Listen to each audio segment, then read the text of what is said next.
तो भाई जो चीज हमें नजर आती थी पाकिस्तान के क्रिकेट प्लेयर्स में वो अब इंडिया के भी एक क्रिकेट प्लेयर में नजर आने लगी है, वो है सेल्फिशनेस। भाई शुभमन गिल को कप्तान बनाया बट शुभमन गिल ने दिखाई सेल्फिशनेस, मतलब उस बेचारे का भी कसूर नहीं है। असल बात यह he is not a T20 material.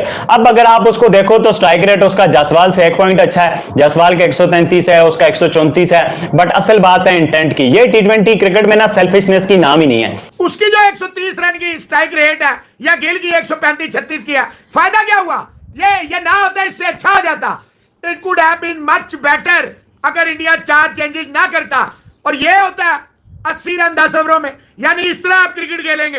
ये मैच आपको 200 प्लस करना चाहिए था।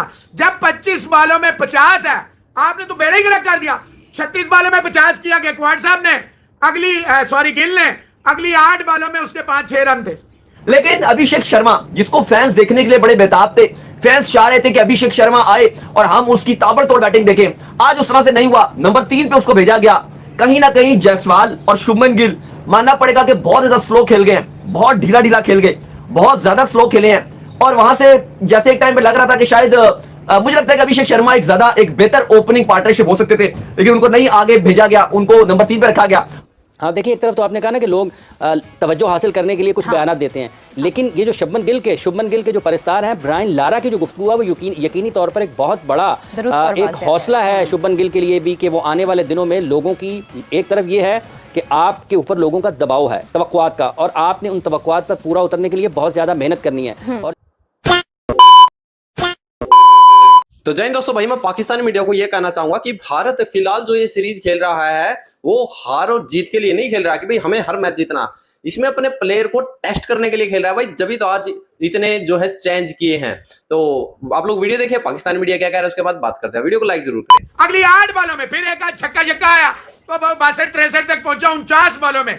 यानी कि गिल साहब ने तकरीबन आधे ओवर खेले और अकेले खेले, और देखे कितने ओवर में आउट होके गया। ये 18वें ओवर में आउट होके गया। 153 स्कोर था। इस तरह क्रिकेट होगी। मतलब है जिसने पिछले मैच में 100 किया उसको 1 डाउन कर दिया क्योंकि गिल ने ओपनिंग करे। तो बाबर आजम भी पर्सनल रिकॉर्ड तो बनाता है, बाबर आजम भी स्टैट बैटिंग तो बेहतरीन करता है। ये कोई मजा नहीं आया भाईजान। इस इंडियन यंगस्टर्स में भी, इवन यंगस्टर्स में थोड़ा सा होता है कि भाई हम आए अपने रन्स करें। नहीं भाई, इन यंगस्टर्स में सेल्फिशनेस का, इंटेंट का नाम ही नहीं है भाई। ये यंगस्टर सिर्फ एक अपने देश के लिए खेलते हैं, अपनी टीम के लिए खेलते हैं, उसके अलावा इनका किसी और चीज से कोई ताल्लुक भी नहीं होता। बट शुभमन गिल ने बड़ा ज्यादा डिसअपॉइंट किया। मतलब जब स्टार्ट में आए इतना ज्यादा नाम था, इतनी ज्यादा हाइप थी, बट अपने आप को अच्छा कन्वर्ट कर नहीं पाए। मतलब टी20 क्रिकेट में स्पेशली ये उनके कैरियर की आखिरी टी20 सीरीज वो खेल रहे हैं। इसके बाद मुझे नहीं लगता वो आपको टी20 सीरीज में नजर आएंगे। ऑल दो उनके रन 134 का स्ट्राइक रेट है, बट ये रन्स किसी काम के नहीं है, जो स्ट्राइक रेट किसी काम का नहीं है। जो पीछे उन्होंने 30 रन्स की बारी खेली थी वो फिर मुश्किल ट्रैक पे नजर आ रही थी, वो पिच ऐसी नजर आ रही थी। बट ये वाली पिच जहां पे ऋतुराज गायकवाड़ ने बताया, जहां पे अभिषेक के इंटेंट ने बताया कि भाई ये पिच किस तरह की थी, वहां आप इस तरह की बैटिंग करो, ये कहीं से भी जस्टिफाइबल है ही नहीं भाई। लेकिन सवाल यही है कि अभिषेक जब इतना अच्छा उसने खेला पिछले मैच में, 100 रन उसने किए हैं और जिस तरीके से किए हैं, डोमिनेटिंग तरीके से, तो मेरी जाती राय है कि उसको ओपनिंग में ही आना चाहिए था। गिल को शायद 1 नंबर नीचे आ जाना चाहिए था, but now Gill is the captain. तो खैर उसने डिसाइड किया कि भाई वो ओपनिंग करेगा जायसवाल के साथ। जायसवाल और संजू सैमसन, दुबे वगैरह, इनको आज टीम में डाला गया। दे वर देयर इन इंडिया। जब पहले 1-2 मैचेस हुए तो तब ये इंडिया में था, ये लोग इंडिया में थे। अब वापस आए हैं जब सेलिब्रेशन वगैरह सारी ओवर हो गई है, और ये मेन 15 रुकनी स्क्वाड का हिस्सा थे।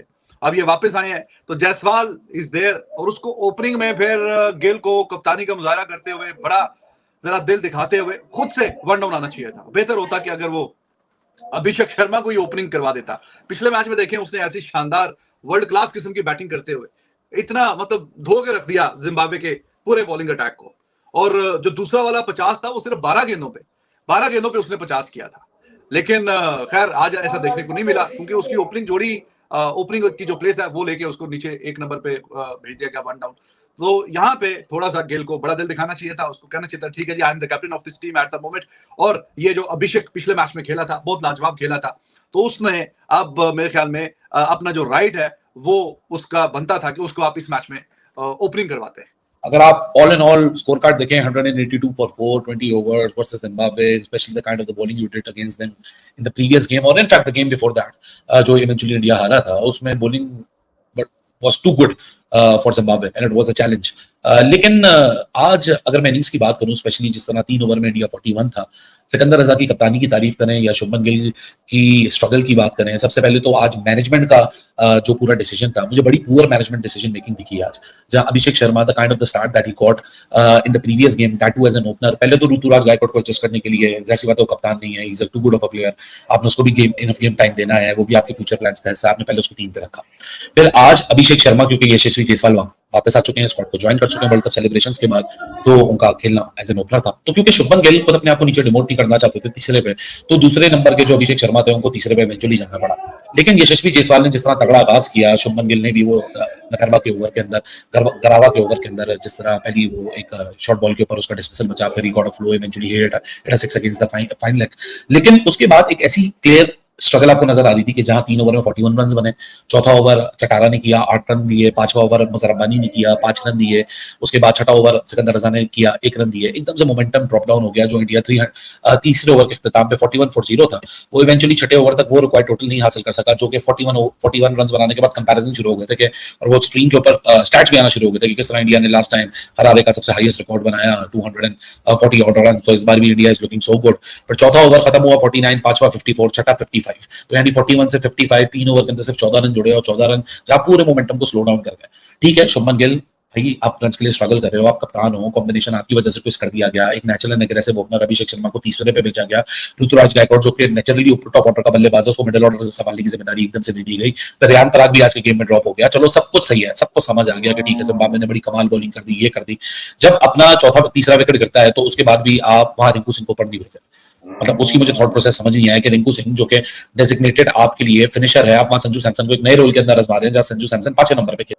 तो दोस्तों देखिए, अभी बात करते हैं भाई, आज सुमन गिल ने है, चलो मैं कहता हूं भाई स्लो पारी खेली है, बट जो देखिए आज बॉलिंग की बात कर रहे तो शिवम दुबे हैं, उन्होंने ओवर किए हैं, यानी कि आने वाले मैचों में जरूरत पड़ सकती है किसी, यानी ऐसा नहीं होता कि भाई बुमराह हर मैच में ही चलेगा, हार्दिक पांड्या हर मैच में अच्छी गेंदबाजी करेगा, तो किसी मैच में कोई इनका जैसे हार्दिक पांड्या ही है वो पिट जाए तो उसके जो T20 की बात करेंगे तो 4 ओवर, और ओडीआई की बात करेंगे तो उनके जो 10 ओवर हैं उसको 1-2 ओवर जो है दूसरे गेंदबाज में बांट सके। इसलिए आज भारत के बैट्समैन, बाकी मैं ये जरूर कहूंगा कि भी अभिषेक शर्मा को ओपनिंग देनी चाहिए थी आज, और ओपनिंग सुमन गिल ने इस वजह से नहीं दी होगी ताकि लेफ्ट और राइट का कॉम्बिनेशन बन सके, क्योंकि यशस्वी जायसवाल है वो लेफ्ट हैंड है और सुमन गिल है वो राइट हैंड है, इसलिए उन्होंने उसको 1 विकेट के बाद दोबारा फिर से आए थे वो खेलने।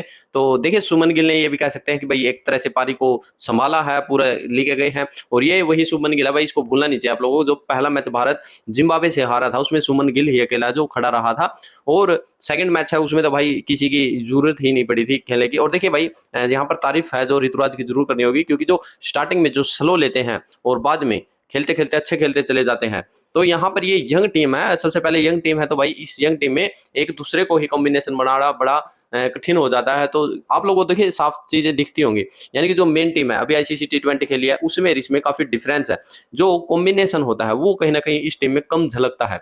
जो बॉन्ड है, बॉन्ड मेरा मतलब यानी कि भाई स्ट्राइक पे उन्हें लगाया तो रन कौन सा लेना कौन सा नहीं, वो कॉम्बिनेशन की कहीं ना कहीं कमी है। बाकी आप लोग क्या रकम जरूर के जबरदस्त।